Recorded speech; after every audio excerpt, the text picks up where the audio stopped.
Elevate your company. Elevate the conversations you're having with yourself. Elevate what are you watching? What are you listening to?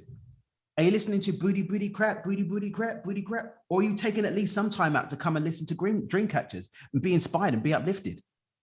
Do you go on holidays to go and get drunk? Or do they come and hang out with you in St. Lucia and be elevated and learn expansive things that are going to change their reality? What are you doing? There's a difference between a dream chaser and a dream catcher. Thanks all for tuning in to Dream Catchers, where we make things happen. Dream Catchers was formally launched to unlock the hidden potential in successful, self-motivated individuals who desire to take their life's work to the next level but need support to evolve. We are a collective group of professionals with various backgrounds that use our talents to assist those individuals in realizing their wildest dreams by providing education, inspiration, and direction.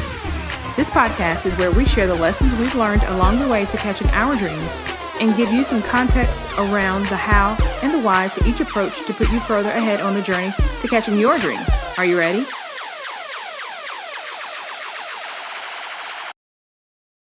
Hey, everybody, and welcome to the Dream Catchers podcast. I'm your host, Jerome, and you are in for a treat. We went down to Mexico, looked in the alleyways, checked out the beach. We're looking for this guy because he was in Europe. And then for some reason, he left Europe and went to a whole nother country.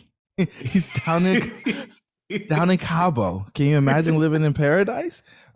I got my man, Dan Mangena, in the building today. Dream with Dan. How are you, my friend? I am blessed. I'm grateful to be here. Thankful for the opportunity to dive in. And thank you for the illustrious intro also. Man, I was messing with you before we started this thing. I just want to be like you when I grow up, man. Shout out to Justin Breen for the intro, man. I just met some amazing people through the connections. And so I had the fortune of being on your podcast earlier this year. It's still not out, but it's coming. It's coming. You know what? I double checked. We will have you out in the next couple of weeks. It's going to come out before the end of the year. It's out before the end of the year, 100%. I had team meetings. While you're hearing it, you got to go listen to the episode. We had so much fun there. And I've just been kind of letting the relationship marinate and bake. And I've been watching. He didn't know I was cyber stalking him and just seeing how he's moving. And I'll tell you, man, I was at an event and I sent a client to him right off the bat. He didn't even see it coming, which was a beautiful thing. And I think you guys are making inroads already. So, yeah, you're in. You're in for a treat, ladies and gentlemen. So buckle up, buckaroos, because it's about to happen. So let's go back to the beginning, man. You made over $1 million at a very young age. Give us the rundown, man. You're in Europe. You're doing some type of financial services. Break this all down for me. So my first business was, I started a conglomerate as a teenager, which is great. When I think about it, I should have been like having sex with girls and sneaking out and drinking beer and trying weed and smoking. I wasn't. I was reading Think and Grow Rich when I was 17 years old. That's what I was doing, nerding out and getting into information.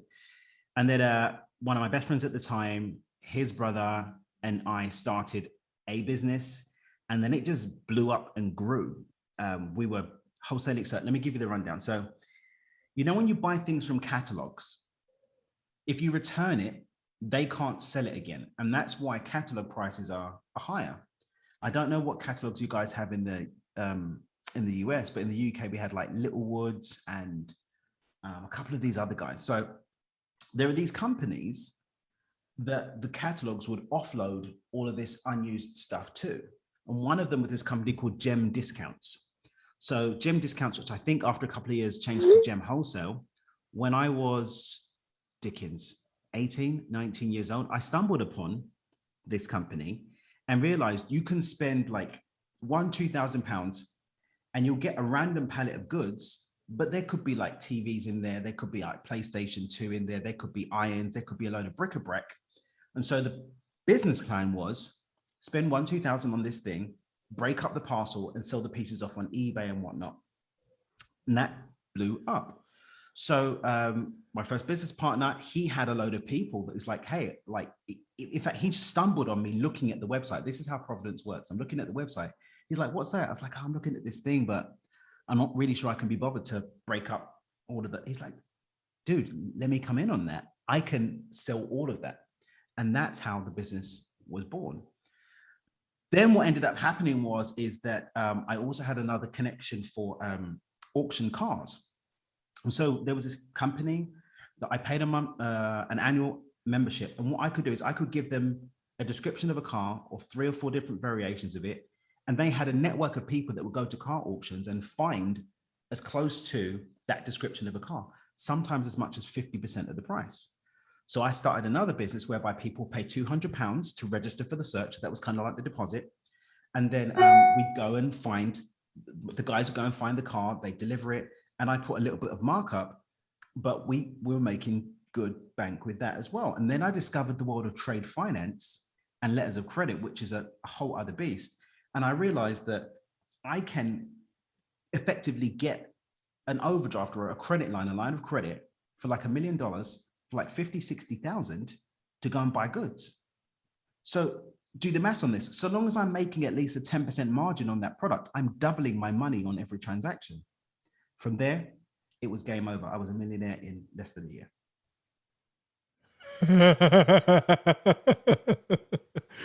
You just did math, literally. Were you a great student? Come on. I was, there are some things that I'm especially good at and some things that I'm not naturally good at, but I can get by. So I'm a low A, like an A minus American context. I'm an A minus math student, but anything to do with logic that doesn't require as many different systems, like I got an A for chemistry and English because they're structured. It's a simple structure. The system I think I can follow, so I would go and kill it with that. So you figure you're good at systems and recognizing patterns and then being able to put the right inputs in to get that output.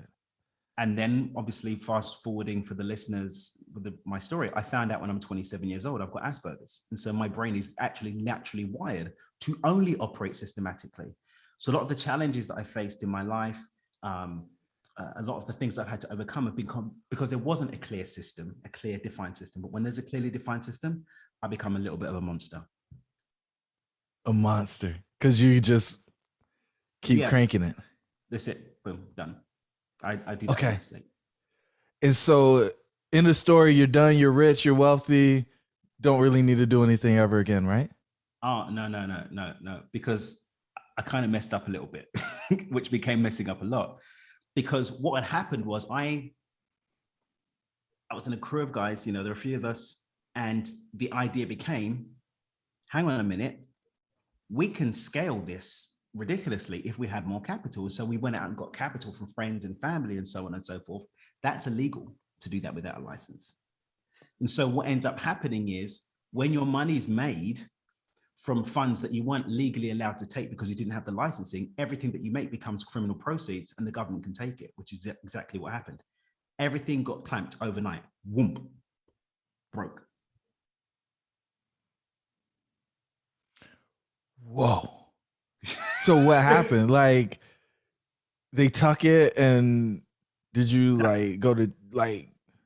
So this is 2003. I want to say 2003, maybe 2004. So what I did was I went off and built up again. I didn't have the same partners. I went off and did my own thing. Went build up again. This time I tried to be clever. I'm going to put everything in other people's names. I'm going to be this ghost sitting behind the curtain. Nobody's going to know I'm involved. And then everybody stole everything. So this is the second time. Built it, lost. Built it, lost. And then I ended up going to jail for the business that I had before. All within like a 2-month period. Within a 2-month period, lost everything the second time, and then ended up going away on a retrial, not even on a first trial, on a retrial. Wait, what? They had to have new charges in America. You have new charges in America. So you got to remember, the whole thing predicated is you need to have a license to handle third-party funds. But this is the crazy thing. Had I been less of an, can I say the word asshole on your show? Well, I've said it now anyway. Had I been less of an asshole, I probably wouldn't have been punched out so hard over this thing.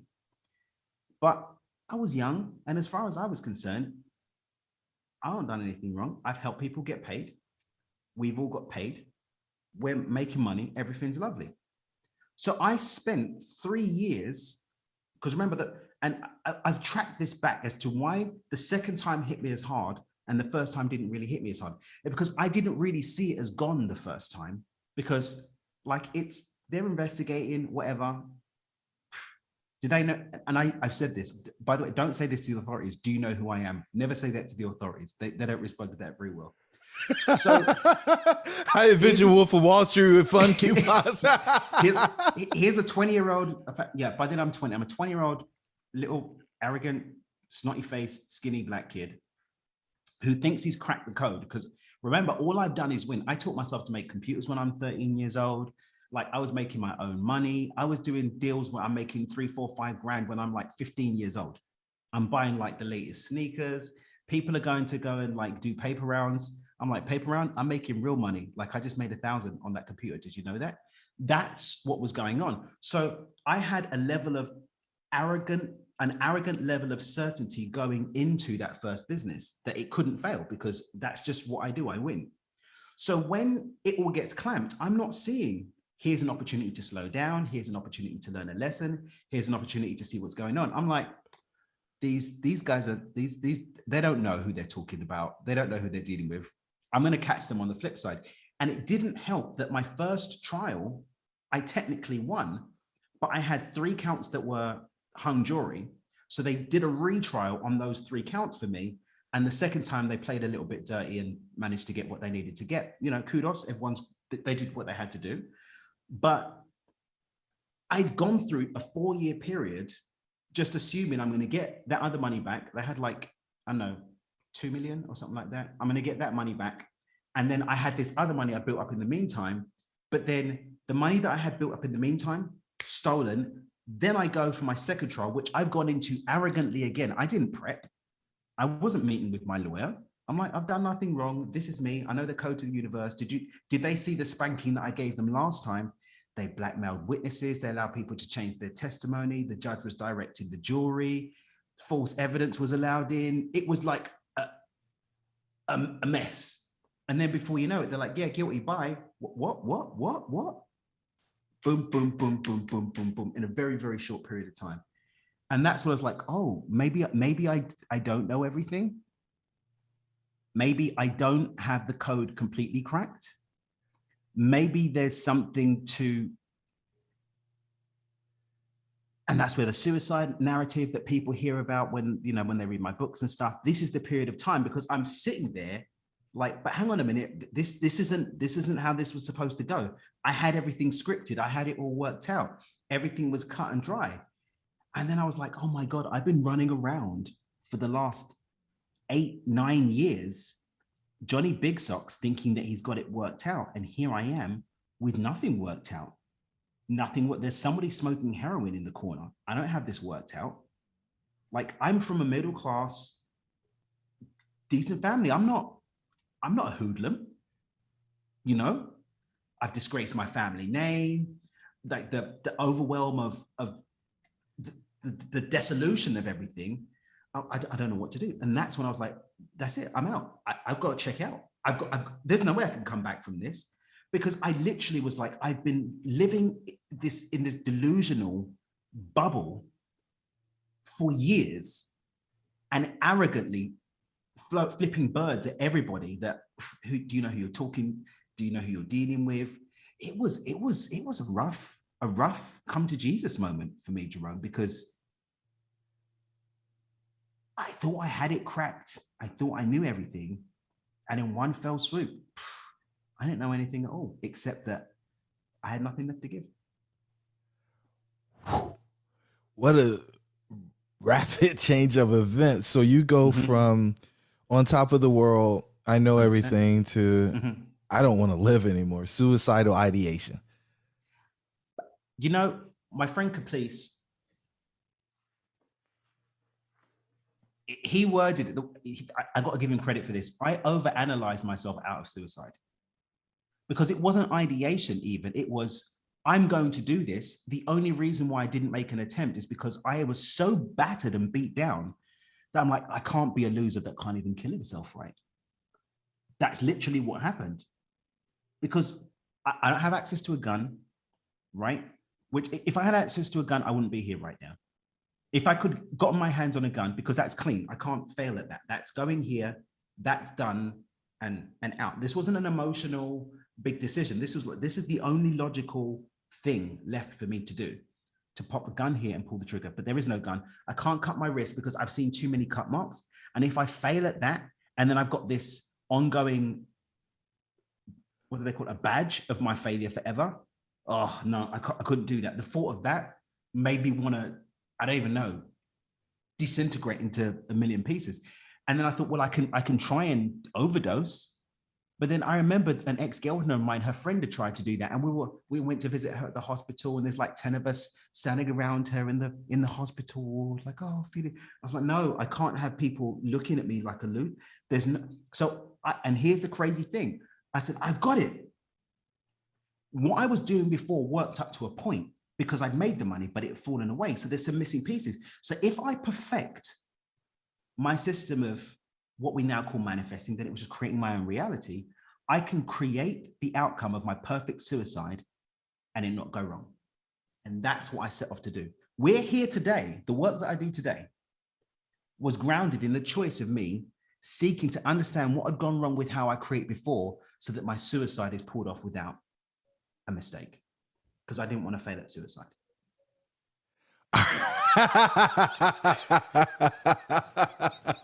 Okay. How crazy is that, right? The thing that you wanted for bad, you're now using to change people's lives. And here we have You're using it for good. Here we have it. You've literally become the guide for these heroes that come to you in their time of need and giving them a path to manifestation. So some people hear that, they start checking out. Man, that's so woo-woo. That's so soft. It's so... What say you, sir? There is a woo-woo side to it, and the woo-woo side doesn't work. But there's a grounded, gritty side, an approach to the way the universe is actually constructed, the way that the divine put this thing together, that we could use to navigate with grace and ease and create the outcomes that we want. The fact is, we're always creating what we want, but the want isn't a conscious desire, it's an unconscious desire. None of us have failed once. The mind is a terminator. It never fails at anything. Every single thing that we're experiencing now is a perfect reflection of what's being put out from the inside out as a desire being made manifest, being made flesh. The trick isn't teaching people how to manifest so much, Jay, as teaching people to reset the patterning of that which they are already manifesting so that it matches a conscious desire that they have for their life. That's not woo-woo, that's math. Oh, here we go. He's dumping the toys out. Here we go. All right. So you're telling me that we've never felt at anything. We're literally creating what we want but it's not conscious, it's unconscious. It's unconscious. So we're unconsciously incompetent as to the capacity that we have to choose our outcomes. And so therefore the patterning that's become a part of our experience based on our environment, our programs, what we've allowed, blah, blah, blah, becomes the narrative that's playing out perfectly. Perfectly.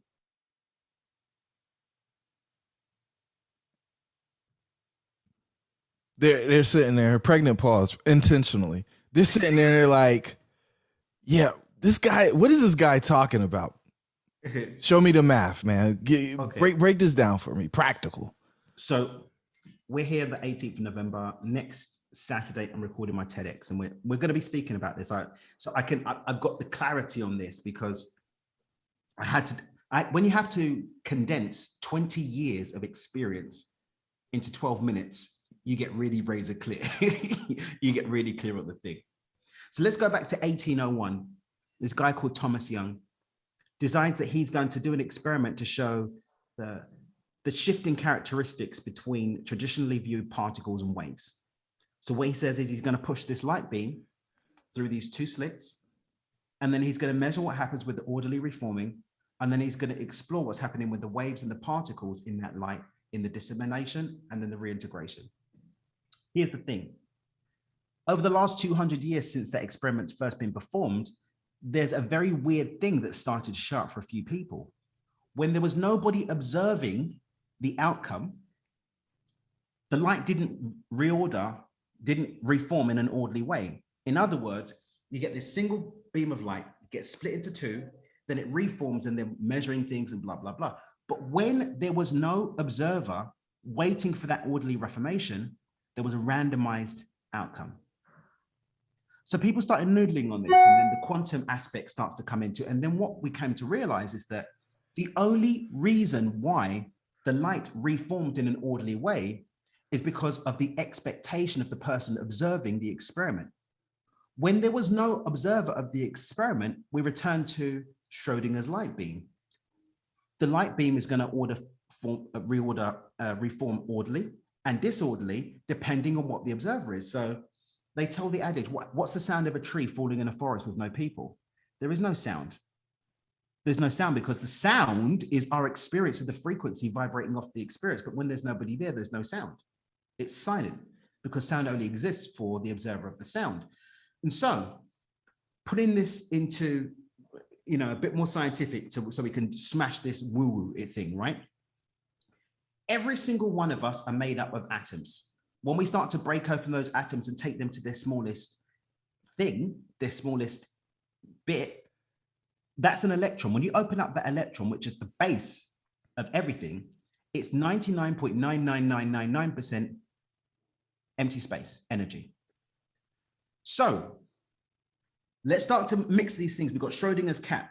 That whole experiment, is the cat dead? Is it alive? We don't know until it's open. It's both dead and alive until it's opened up. We've got that one. We've got this light beam waiting for an observer. And then we've got energy being the basis of everything. So the very basis of that which we are is in this perpetual state of being and not being, this and that, until it's observed. And the observation is what creates the outcome. So your entire world, which is made up of physical things, which are made up of energy, only takes shape because your observation and expectation in that observation is telling it what to do. Before that, it's in a complete state of infinite possibility. You've got Jerome's box, a Jerome's life, until he opens up the box and has the experience through the lens that he's seeing his world. Was that enough science to dash the woo-woo? We get what we expect. Expectation is the guiding principle as to our physical reality. But then there's a loop because your expectation creates the environment that you're in. That environment feeds back and informs the program that creates the expectation in the first place, which then puts you in this ongoing loop. And that's why life stays the same. There might be a different skin, but it's the same relationship that you've been having, right? It may be a different business, but you've got the same outcome because the program hasn't been broken. Trauma breaks the program, big things break the program. So for me, I was on this thing of winning, right? But I was unconsciously incompetent as to aspects of that winning that were out of whack with collective agreements about how things work, AKA I didn't have licensing, but I didn't know that I didn't need licensing. But then again, the expectation that I didn't need to get help from anyone because I was an arrogant little toe rag also fed into an experience that was polluted with that. And so what ends up happening is I end up getting an experience outside of my conscious desire because it was sitting there, out there in outside of me, waiting to come in and influence what actually happened.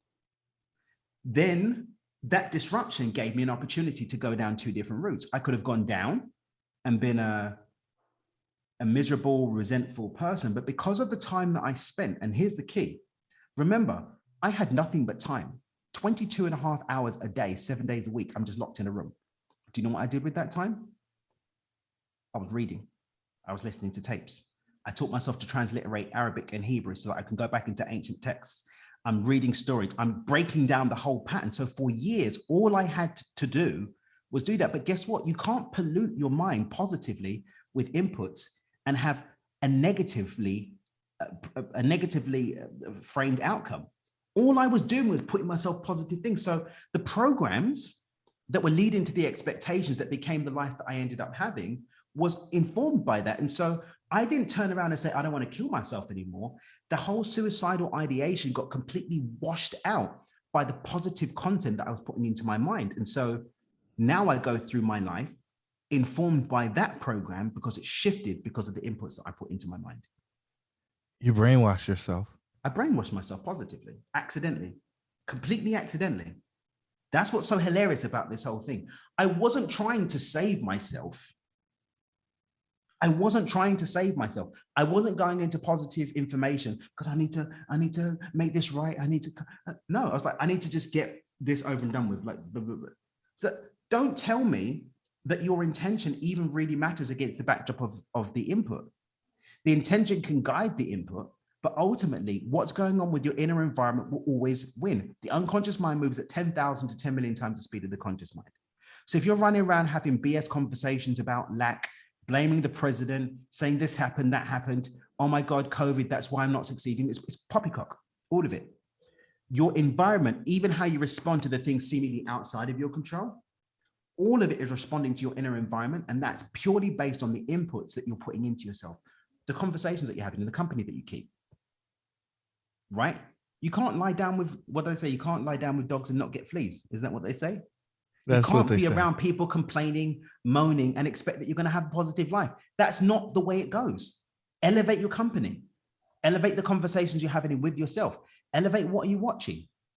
What are you listening to? Are you listening to booty crap? Or are you taking at least some time out to come and listen to dream catchers and be inspired and be uplifted? Do you go on holidays to go and get drunk? Or do they come and hang out with you in St. Lucia and be elevated and learn expansive things that are going to change their reality? What are you doing? What are you doing?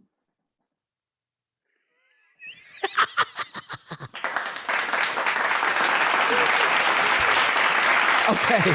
All right. Yo. See, you've been on holiday, so you coming in fully charged, man. I'm loving I'm loving what's happening here. So we get what we expect. We've got this program running. You build computers. So there's a software program running, and we kind of end up in this echo chamber where we just continue to run that program until something happens. It could be trauma, it can be some other experience, but there's a pattern interrupt that gives us an opportunity to make a choice on whether we go back to the old programming. Keyword opportunity.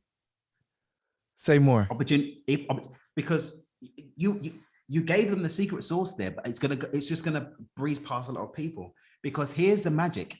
Every single moment that opportunity exists. Every single moment, like some people are waiting for the trauma. But what I'm saying is you don't have to wait for it. You can actually just stop. Everyone can hit pause right now. They can hit pause and say, do you know what? I'm going to get up after listening to this podcast and I'm going to go and do one thing differently. A lot of people get caught up on the thing, I need to change my whole, you don't. Micro shift. One thing needs to change. Make the commitment to go out and read one book that's going to do something different. Make the commitment that you're going to take 5 minutes at the beginning of the day to get into a space of gratitude and speak to your creator, whatever. Make the commitment that you're going to go and walk for 10 minutes once a week or whatever. One shift completely changes the substance of the program. The program isn't altered. The program is rewritten every single snap. It's rewritten, but we give it the same content to rewrite. The program isn't fixed. It's malleable because nothing's real beyond right now. So we've got to completely write the program, but the limitations of our perspective, which is why it's important to read, to go and have those conversations, because they're setting the framework for what we're even able and open up to go and experiencing differently. But we're having the same people in the same neighborhoods, having the same conversations, listening to the same, watching the same shows, eating the same food, doing the same thing. and then wondering why there's no scope to go and do something differently. Yikes. So they get to choose. Every single moment you get to choose. And guess what? Every single moment you are choosing, but we've been bitch ass snails resigning that choice to be happening at the unconscious level from the same program that's created the same junk that we're experiencing and saying that we want to change in the first place. What's up, tribe? It's your host, Jerome. I just want to let you know that we put together a free 15-point checklist for exiting the matrix. Jump on over to dreamshouldbereal.com in order to pick your free copy up. Let's get back to the show. We're literally in a delusional bubble when we say we want something different than what we have, because we're actively creating it. Actively, but it's happening at the unconscious level as much as 97% of the time. And then because of that 97% running, that 3 to 10% that we get, 10% if you're like wide awake, that 3 to 10%, we're often so busy talking about what happened from that 97%, complaining, apportioning blame, right?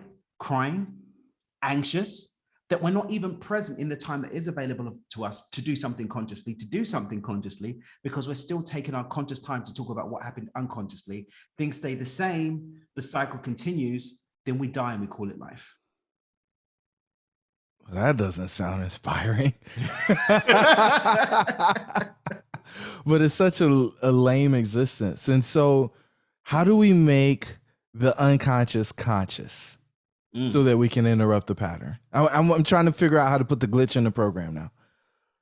Well, you talk about waking people up from the matrix all the time. You know, the number one thing is just awareness. Just the fact that we've introduced this new sequence of thoughts today means that you can no longer run blindly on the old program and say that's what it is. Red pill, whether you wanted it or not. Here we go. Right, that's it. Or even if they don't take the red pill, you can't say the red pill doesn't exist anymore. It's already changed. You can't say that you don't have a choice anymore. I'm literally a living example that you can't say that anymore. You don't have that excuse. You don't have that cop-out anymore. It's not yours. It's not available. Gone. You might not take the red pill, but it's there and you know it's there. And they know Jerome's got it. They know Dan's got it. They know our buddy Carl's got it. They know that it's available. And now that it's available, you can't tell yourself the story that it's not available. We may not be their Morpheus, but they can't say Morpheus doesn't exist and therefore I have to play out this pattern of experience. You can't say that anymore. You are now held responsible for the things that you have known or found out based on this podcast. So what is the money game?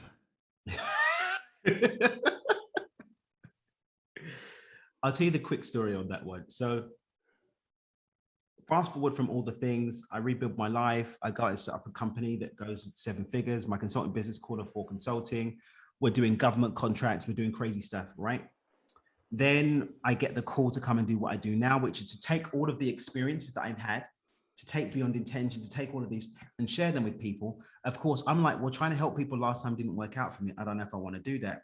Fast forward past me saying yes and having that all experience, we're in 2018 now. I'm running around on my own dime around the world teaching people this information, dishing out these red pills like they're candy, because they are, right? And then it hit me, whoa, like the money's going to run out at some point. Because this time I'm not charging people for anything. I was getting like, God had my back, like someone will pay for me they fly me in somewhere, they put me up, they put food in my belly, but like the money was going to run out. And so the thing was, well, if what I'm saying is true, then there has to be a predictable path to causing money to show up in my reality. So let's test this out. Are you full of it, Dan, or are you not? And so I went out and I said, okay, well, what's the formula? The formula is the flow funnel. Okay. So I need a clear intention. My frequency needs to be aligned. My mindset needs to be open to the possibility. And in that instance, I shouldn't really need to do too much more than receive. All right, what does that look like? And I created the formula. I tried it. I said, I'm going to try something small. Let's see what happens with $50. The next day, 193 euros showed up. I said, okay, that works. And I kept stretching and playing with this until I was able to ask for $10,000 and it showed up a week later out of the blue. Who'd you ask? Who'd you ask? Wait. No, they called you. You got a calling. You don't ask. This is the whole thing with the money game. The money game, you don't do anything other than principles of the money game. The money game itself is a disruptor of the stories that we have around needing to do something for money. That's the whole point. And right now, the current record is $75,000 in 2 days. $75,000 in 2 days. So the whole point is you just do the process and then you chill. You don't do anything and see what happens. Right? And so then I started playing with, well, money's just one thing. What about if we break it down with people? So I started using it to create contacts. It worked. Using it to create specific kinds of outcomes. Then working with people to use it to create customers for their business or love in their life. And it's the same principle, it's the same formula. In the book, which is just over my shoulder there, we break down the different applications that you've got of the money game that you can use for different things, because it's the same principle. It's almost like hacking the matrix and having it spit out what you want. And then the game becomes increasing your openness of belief as to what is possible for you to create. So I'm still playing the game and stretching my limits and stretching what I think is possible. I use this to create customers for my business. How we've got a 7-figure business. Literally, I'm not hustling. I'm applying the principle. And as I'm applying the principle, then I had an opportunity that came up with one of my mentors to take my business to 10 million. Okay, thank you. Boom. So we're working with that. And then we're having fun and we're doing the thing, but we're not hustling. We're applying the principles so that everything just flows and clicks into place. Click, click, click. Give me the 4 steps. Clear intention. We need a clear intention. So the flow funnel is a clear intention. Now, with the work that I do, for example, with my signature program, we use another level. We take it to another level because it's collaborative intention. A woman called Lynn McTaggart did scientific research to show that when 8 people hold the same intention, miracles can happen. So what we do with our community is everybody contributes to a set of clear intentions that everybody's going to do. So we get to hack the energy of group intention as well. So clear intention, group intention is another level. If you want to take it to the next level, group intention. Then your frequency. Now, let me pull the BS out of this, because there's a lot of people selling courses on Instagram for $997. I'm going to clear your frequency of money. Let's get into the frequency of abundance. Poppycock. Frequency literally is the measurement of the frequency that you're operating at. That is just your emotional state. That's it. The emotional state is the medium through which you can inform and experience the frequency that you're at right now. So what is the frequency of the thing that I want? AKA, when I project myself into the experience of me having that thing, what is the emotional state that I'm in at that time? So let's say, for example, someone wants to get a promotion in their career. Okay. Well, when you envision yourself in that career jump, how does your body feel? What are just 3 or 4 emotions going on? Those 3 or 4 emotions are the GPS coordinates to that intention coming to life.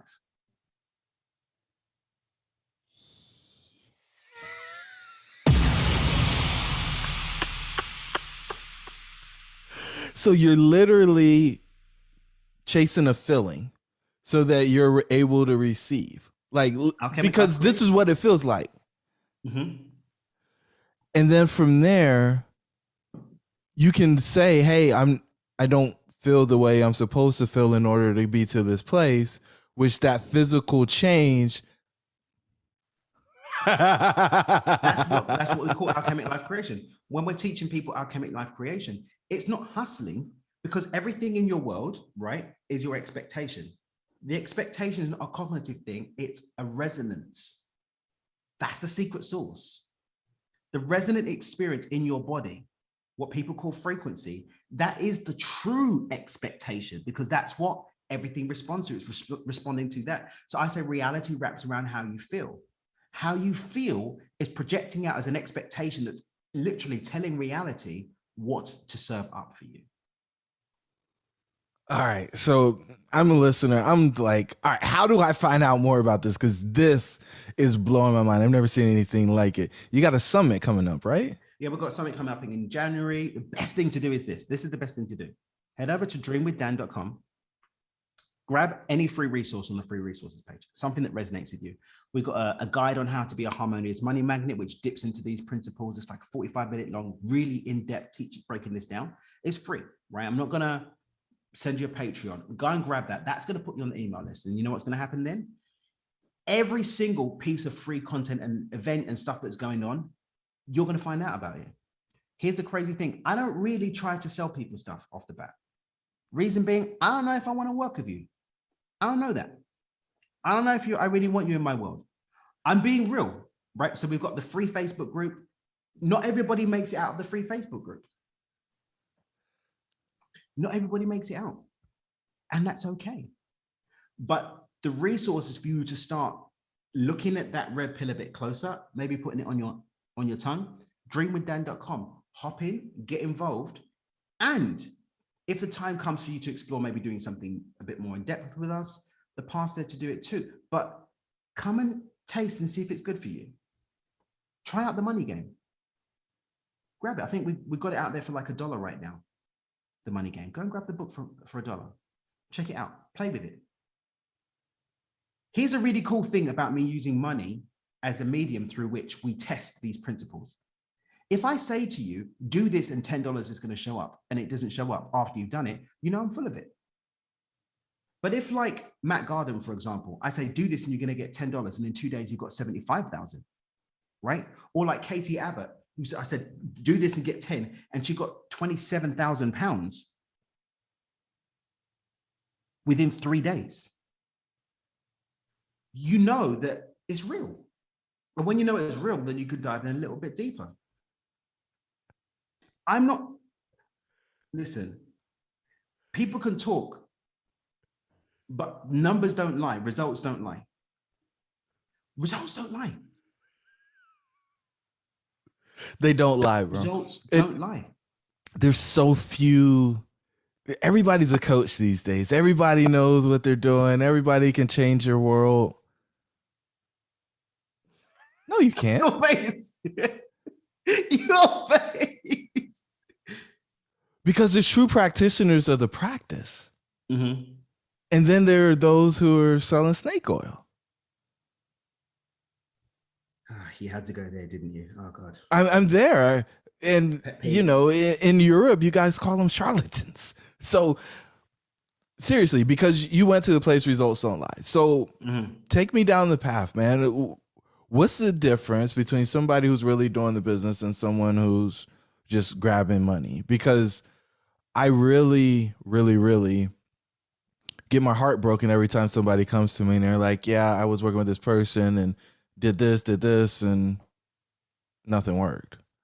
And they actually did the work. There's a difference because you got to do the work too. Here's the thing. Some people are accidental charlatans, and I'm going to say why.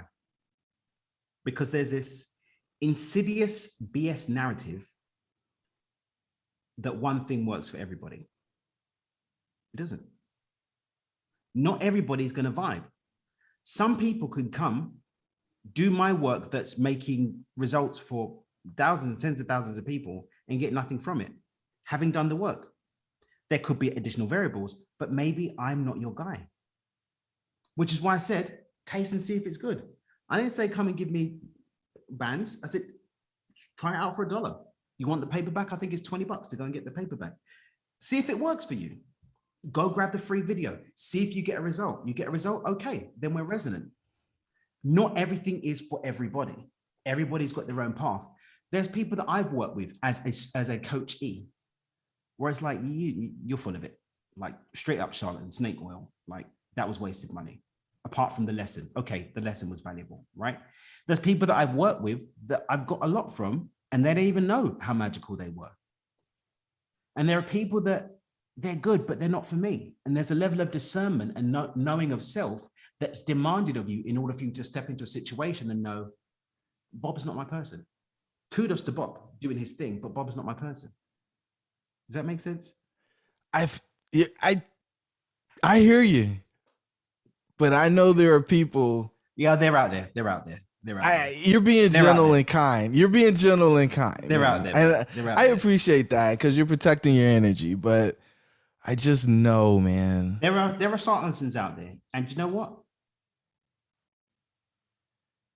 God doesn't shortchange anybody on either side of the equation. You know, Go deeper. that success that they might have is short-lived. There's no sweetness on the tongue. That champagne doesn't feel good. You know, you stole people's life force to drink that champagne. It doesn't feel good for you. You're gonna be miserable.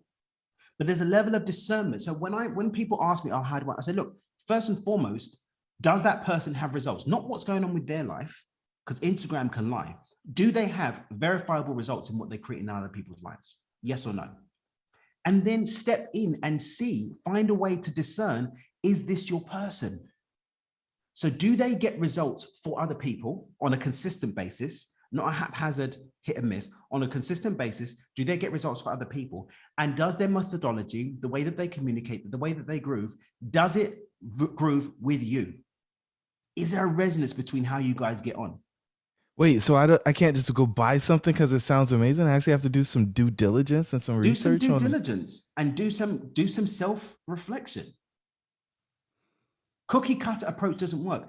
People just, oh, that looks good. Marketing, I was listening to a webinar the other day from a guy that's in a mastermind I'm in, and he was showing the dark side of Robert Cialdini's book, the Influence, right? And the Cialdini said, in the book, he says, don't use the ones in here that aren't real for you. And yet, when you go on some of these marketing things, and they say, yeah, do this and create the scarcity, even if it's not, and change the price and create the fake downtime. But there's a science to this, and they're running around getting money out of people using science. We know it. So you can't even really trust your response immediately to the thing, the cognitive response. The body knows that's a different conversation, but the cognitive response can be manipulated. And people are manipulating and getting 2 awards and getting 10x awards, right? You know some, I know some. 1000%. So there's got to be some discernment. There's got to be some self-knowing. Do they get results on a consistent basis for other people? Yes or no? But imperatively, are they even your person?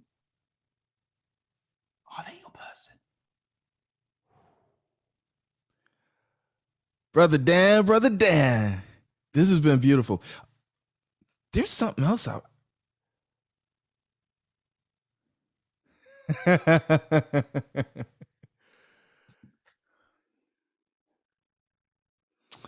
All right. So how much money do you spend on self-development a year? On average, normally, I probably average 50 to 100,000 a year for a decade. However, last year I did 172, and this year I'm at like 350. I did 150 last month alone. You did 150,000 in self-development last month. Mm-hmm. And people are scratching their head right now, like, mm-hmm. What in the world is this guy doing? And you can't spend that kind of money if you're not making real money, right? But why? You're so evolved. You've been through all the reflection. Like you accept yourself. Why would you spend that kind of money on development? If you're not growing, you're dying. It's the law of nature. The second that you stop growing, you are dying. It's the law of nature. The second that I stop learning, and it doesn't necessarily have to be. So everyone that's listening is like, I've got 100 grand, switch off. No, go and get a book. You're listening to a podcast right now. Get on YouTube with a clear intention that you want to expand the capacity that you have to invest in yourself. I still watch YouTube videos. I was listening to podcasts yesterday. I was reading last night, and I still put stacks into masterminds, into coaches. I spent 35,000 on one coach for my business, another 25,000 for one coach in my business, and 90,000 on a mastermind. 90,000 to get into a room. To get into a room. But technically, because it's an island. It's not just a room, it's an island. So You know what I'm talking about, right? But without, I don't want to, this is not about name dropping, but the caliber of person that I'm moving around, we spoke about the environment, right? And the inputs from that environment. I'm not having basic conversations with basic people. That's why it's physically impossible, therefore, for me to experience a basic life. It's impossible for me to experience a basic life. Physically, because I've got no basic inputs. I've got nothing basic in my environment, no basic people, no basic conversations.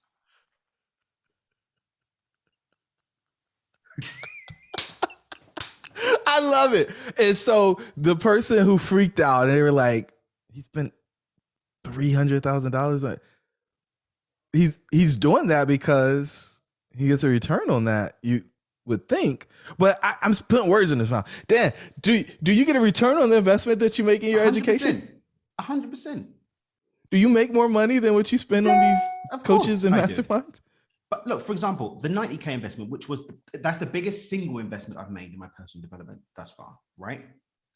But number one, the person who's leading it, he's about that business. He's been in it 20 years deep, right? I've already been introduced, for example, to the Transformational Leadership Council. That's the biggest thought leaders in the world. I now have access and communication with that caliber of person. That's who I'm hanging out with, right? I'm going to Richard Branson's private island on April to mastermind with millionaires and billionaires from around the world. I will be the poorest person on the island. I can't wait. I love to be the dumbest person in the room, the brokest person in the room, the least evolved person in the room, because that's what leads you up. It's just like with chess. If I keep winning with the person I'm playing chess with, I'm not playing them anymore. I don't like when I keep winning consistently at chess, because guess what? I'm not a grandmaster. So I've got room to grow. So if I'm sitting here being, oh yeah, I'm winning chess games. Dude, your score's 1200. There's nothing to write home about. You're playing people with 1,000 score, your score's 1200. For you to be even considered to be a half decent player, your score's got to be 1,800, 1,900, right? For the chess players in the room. But you're showing off, you're beating kids. Get out of here, man. Get out of here. Lose and grow, lose and grow. Be in that discomfort of growth and expansion. That's where the edge is. Now, is this for everybody? Is this part for everybody? No, it's not. And I'm not throwing any shade at anyone that doesn't want to experience life on these terms. But guess what? I wake up every day fulfilled. I will go to my grave knowing that the divine through me has made an imprint in people's lives. I know that everything, even the junk that I went through, I can be grateful for it because it led me to who I am today and what I get to do every single day. Bring it, bring the discomfort. Bring being the dumbest person in the room. I relish it. I want it because that's where the edge of true growth and expansion to infinite possibilities is. Daniel Mangena, ladies and gentlemen. Brother, thank you for being so generous with your time today. You are the epitome of a dream catcher, my friend. And thank you, man. I don't think many people actually can begin to understand the work that you had to go through in order to become who you've become. And yeah, middle class, get it. But to rebuild multiple times, to overcome all of the negative programming and stories from the failures, and then to embrace that and say, that is the only way that I become better, shows the evolution that most people won't ever be able to grasp because they rather just tuck their tail and shrink so that they don't have to experience the discomfort. So for you to be that social proof that there's so much more that's possible for us, just makes my heart do flips, man. Big love, bro. Look forward to being together with you in person soon. 100%. And we're going to drop the link for the summit. You going to give us the link for the summit so we can drop it in the show notes? Yeah. When we live with this? Right before the summit. Okay. Yeah. We're going to put that link. We'll put your link in there because we're featuring you. I wasn't going to tell them about that. It was going to be a surprise, but we're here. Oh, man. So to the listeners, your dreams should be real. Thank you for joining the tribe today. We would love to hear from you. Please don't forget to rate, like, and share. Perhaps someone you know could benefit from what we've discussed.